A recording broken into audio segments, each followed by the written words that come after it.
ಯಾವಾಗಲೂ ಹೇಳ್ತಾ ಇರ್ತೇನೆ, ಮಾಧ್ಯಮ ನಮ್ಮ ಪ್ರಜಾಪ್ರಭುತ್ವದ 4ನೇ ಹಂಗಂತ ನಾವು ಇವತ್ತು ಬಹಳ ಸ್ಪಷ್ಟವಾಗಿ ಹೆಮ್ಮೆಯಿಂದ ಹೇಳ್ತೇವೆ. ಅದು ಯಾಕೆ ಅಂತ ಹೇಳಿದ್ರೆ, ಅದು ಬರೀ ಮಾಹಿತಿ ಕೊಡುವಂತಹ ಒಂದು ಮಾಧ್ಯಮ ಅಂತಲ್ಲ, ಜನರಿಗೆ ಮಾಹಿತಿ ಕೊಡ್ತಾರೆ, ಅದಕ್ಕಾಗಿ ನಾವು ಅದನ್ನೊಂದು ಪ್ರಜಾಪ್ರಭುತ್ವ 4ನೇ ಹಂಗ ಅಂತಲ್ಲ.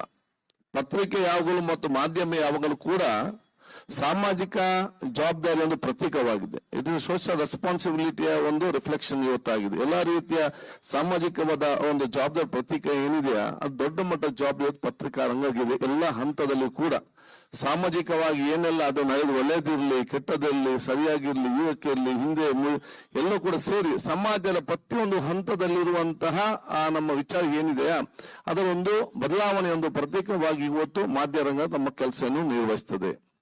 ಏನಂತ ಮಾನವೀಯತೆ ಮೌಲ್ಯವನ್ನು ಎತ್ತಿರುವಲ್ಲಿ ಬಹುಶಃ ಪತ್ರಿಕೆ ರಂಗ ಅದರದೇ ಆದ ವಿಶೇಷವಾದ ಒಂದು ಜವಾಬ್ದಾರಿ ಹೊತ್ತಿದೆ. ಯಾಕಂದ್ರೆ ಎಲ್ಲೇ ಒಂದು ಹಂತದಲ್ಲಿ ಕೂಡ ಜನಸಾಮಾನ್ಯರಿಗೆ ಇವತ್ತು ಸಮಸ್ಯೆ ಬಂದಂತ ಸಂದರ್ಭದಲ್ಲಿ ಮಾನವೀಯತೆ ಮೌಲ್ಯಗಳು ಏನಿದೆಯಾ ಅದನ್ನು ಎತ್ತಿ ಹಿಡಿದು ಅದನ್ನು ಉಳಿಸಿಕೊಂಡು ಹೋಗುವಂತ ಜವಾಬ್ದಾರಿ ಕೂಡ ಮಾಧ್ಯಮ ಕ್ಷೇತ್ರಕ್ಕೆ ಹೊತ್ತಿದೆ. ಅದೇ ರೀತಿ ನಮ್ಮ ದೇಶದ ಸಂಸ್ಕೃತಿ ಅದು ವಿವಿಧತೆ, ಏಕತೆ, ಪ್ರೀತಿ, ವಿಶ್ವಾಸ, ಸೋದರತೆ ನಾವೆಲ್ಲರೂ ಒಂದಂತ ಹೇಳಿಕೊಂಡು ಬಹುಶಃ ಈ ದೇಶ ಒಂದು ಸಮಾಜದಲ್ಲಿ ಏಕತೆಯನ್ನು ಸೃಷ್ಟಿಸಿ ಬಲಿಷ್ಠದ ಭಾರತ ನಿರ್ಮಾಣ ಮಾಡುವಂತ ದೊಡ್ಡ ಮಟ್ಟದ ಜವಾಬ್ದಾರಿ ಕೂಡ ಇವತ್ತು ನಮ್ಮ ಮಾಧ್ಯಮ ಕ್ಷೇತ್ರಕ್ಕೆ ಇರುವಂತದ್ದು.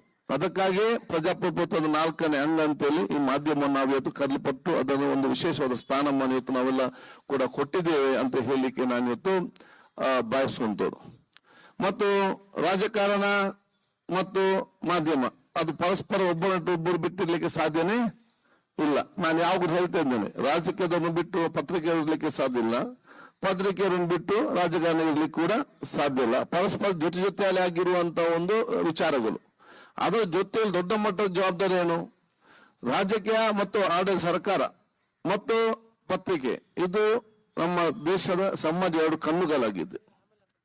ಒಂದು ಕಣ್ಣು ಸಮಾಜದಲ್ಲಿರುವಂತಹ ಕಷ್ಟಗಳನ್ನು, ಸಮಸ್ಯೆಗಳನ್ನು ನೋಡಿಕೊಂಡು ತಿಳಿಸುವುದಾದ್ರೆ, ಇನ್ನೊಂದು ಕಣ್ಣು ಆ ಕಷ್ಟಗಳಿಗೆ, ಸಮಸ್ಯೆಗೆ ಪರಿಹಾರ ಕಂಡು ಆ ಕಷ್ಟಗಳು ಮತ್ತು ಸಮಾಜ ನೋವನ್ನು ದೂರ ಮಾಡಲಿಕ್ಕೆ ಕೆಲಸ ನಿರ್ವಹಿಸೋದು 2 ಜೊತೆ ಕಣ್ಣು ಇವತ್ತು ಆಗುವಂಥದ್ದು.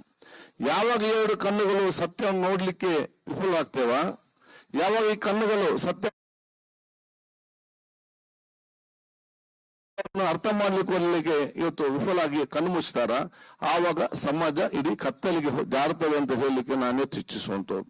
ಆದ ಕಾರಣ ಬಹುಶಃ ತಾವು ಯಾವಾಗಲೂ ಕೂಡ ಸಮಾಜದಲ್ಲಿ ಹಾಗೂ 2 ಕಣ್ಣುಗಳು ಕೂಡ ಜೊತೆಯಾಗಿದ್ರೆ ಮಾತ್ರ ಸಮಾಜ ಇವತ್ತು ಅತ್ಯಂತ ಸಂತೃಪ್ತಿಯಿಂದ, ಅತ್ಯಂತ ಸಂತೋಷದಿಂದ ಸಾಮಾಜಿಕವಾದ ಬದಲಾವಣೆ ಮುಖಾಂತರ ಅತ್ಯಂತ ಒಂದು ಸುದೃಢವಾದ ಭಾರತ ನಿರ್ಮಾಣ ಮಾಡಲಿಕ್ಕೆ ನಮ್ಗೆ ಇವತ್ತು ಸಾಧ್ಯ ಆಗ್ತದೆ. ಆದ ಕಾರಣ ತಾವೆಲ್ಲರೂ ಕೂಡ ನನ್ನ ಕೋರಿಕೆ ಇಷ್ಟೇ, ಯಾವ ರೀತಿಯಿಂದ ಆ ಒಂದು ಸಮಾಜದಲ್ಲಿ ಏಕತೆ ಇದೆ, ಸಮಾಜದನ್ನೆಲ್ಲ ಇನ್ನಷ್ಟು ಬಲಿಷ್ಠಗೊಳಿಸಲಿಕ್ಕೆ ಮಾಧ್ಯಮ ಕ್ಷೇತ್ರ ಅದರದೇ ಆದ ಕೊಡುಗೆಯನ್ನು ಹಿಂದೆ ಕೂಡ ಕೊಟ್ಟಿದೆ, ಈಗಲೂ ಕೊಟ್ಟಿದೆ, ಇನ್ನು ಮುಂದೆ ಕೂಡ ಕೊಡ್ತಾರೆ. ನಮ್ಮೆಲ್ಲ ಹಿರಿಯ ಪತ್ರಕರ್ತರ ಮಾರ್ಗದರ್ಶನ, ಸಲಹೆ, ಸೂಚನೆ ಅಂತಾವೆಲ್ಲ ಪಡೆದುಕೊಂಡು ಯುವ ಜನಾಗ ಮುಂದಕ್ಕೆ ಹೋಗುವಂತ ಇವತ್ತು ಕೆಲಸ ಖಂಡಿತವಾಗಿ ಇವತ್ತು ಆಗ್ತದೆ. ಈ ಒಂದು ಸಂದರ್ಭದಲ್ಲಿ ಮಾಧ್ಯಮ ಅಕಾಡೆಮಿ ಮತ್ತು ನಮ್ಮ ಪತ್ರಕರ್ತ, ನಮ್ಮ ಪ್ರೆಸ್ ಕ್ಲಬ್ ಜಂಟಿಯಾಗಿ ಹಲವಾರು ಕಾರ್ಯಕ್ರಮ ಕೂಡ ಜರ್ನಲಿಸಂ ಮತ್ತು ವಿದ್ಯಾರ್ಥಿಗೆ ಸಂಬಂಧಪಟ್ಟಾಗ ಯಾರು ಇವತ್ತು ವಿದ್ಯಾರ್ಥಿಗಳು ಬರ್ತಾರ, ಜರ್ನಲಿಸಂ ಹೊಸತಾಗಿ ಬರ್ತಾರ, ಅವ್ರನ್ನ ಆಗಾಗ ಟ್ಯೂನ್ ಮಾಡಿ ಅವರನ್ನು ಅಪ್ಡೇಟ್ ಮಾಡುವಂತ ಜವಾಬ್ದಾರಿ ಕೂಡ ಇವತ್ತು ಹಮ್ಮಿಕೊಳ್ಳುವಂತ ಕೆಲಸ ಖಂಡಿತವಾಗಿ ಆಗ್ತದೆ. ಯಾಕೆಂತ ಹೇಳಿದ್ರೆ news should be news, cannot be news. ಇವತ್ತು ಪರಿಸ್ಥಿತಿ ಆಗಿದೆ ಅಂತ ಹೇಳಿದ್ರೆ ನಾನು ನೋಡಿದೆಲ್ಲ ನ್ಯೂಸ್ ಅಂತ ಆಗುವಂತ ಪರಿಸ್ಥಿತಿ ಆಗಿದೆ. ಆದ ಕಾರಣ ನ್ಯೂಸ್ ಮಾತ್ರ ನ್ಯೂಸ್ ಆಗ್ಬೇಕು ಹೊತ್ತು ವ್ಯೂಸ್ ಎಲ್ಲ ಕೂಡ ನ್ಯೂಸ್ ಆದ್ರೆ ಇದೆಲ್ಲ ಕೂಡ ನಮ್ಮ ಸಮಾಜಕ್ಕೆ ದೊಡ್ಡ ಕಂಟಕ ಆಗುವಂತ ವಿಚಾರ ಇವತ್ತು ಆಗುವಂತದ್ದು.